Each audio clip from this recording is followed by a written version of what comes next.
Suknu MLA K. Ranjit today drew the attention of House in the ongoing Assembly session towards delay in investigation of missing 2 students.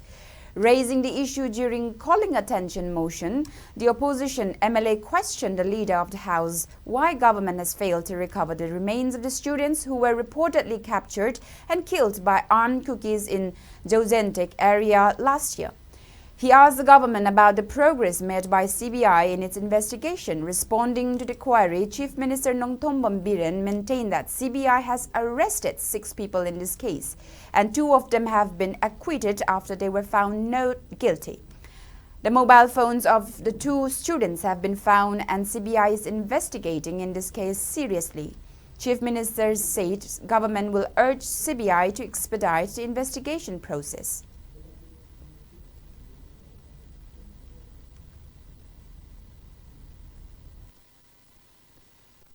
Piiba Sanupi Nupagumba, Luang Billing Thoyambi Amusung, Hemaziki, Taudoksi Amna, Manipur, the Lady Praza, Miami Tamoi Kaiva Hibatai. Hidiba cases are Matam Yamna Sangzale, Basida Siena Veni Hiba, Mayam Amusu, Hoi Pare, Aduna Angang Anigi, Mihat to the Mioika Kanakana Sienaki, Aduga Karamba Kulai Paiva, Kanglupno Tobono, Hibasinishara, Hoi Mayamna, Kangingise.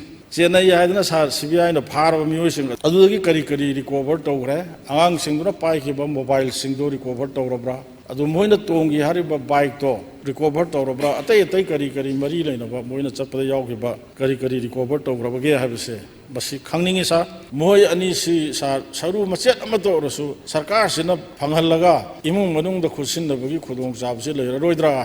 State government honabada complication lakpa arms militant terrorist kangbu yawbugi chingnaba leibadagi haibadare akoina masigi case CBI da sinaraga tawribane akoi CBI ga su matam punamuk da koi phaunaraga lei moduda chingnaba mobile kari ayamba loina phagale koi gi report adubu under investigation CBI gumba magi makha thigalaga leibani na masdai dai yam elaborately khanaba phatabra maram sadabra ina khale case am seriously lowe CBI na su am seriously lowe Sarsi Thagalabani, Subsaba Maralebasing punishment Pinanaba, Kana, Quitaxandi, Ziki Lake Kainom Tawashu, Fangalagam Alamanda, Sanabigo in a Sinasi, Havis Taxandi, Karim Makardi, so in a positively Torokani and Itazablaza.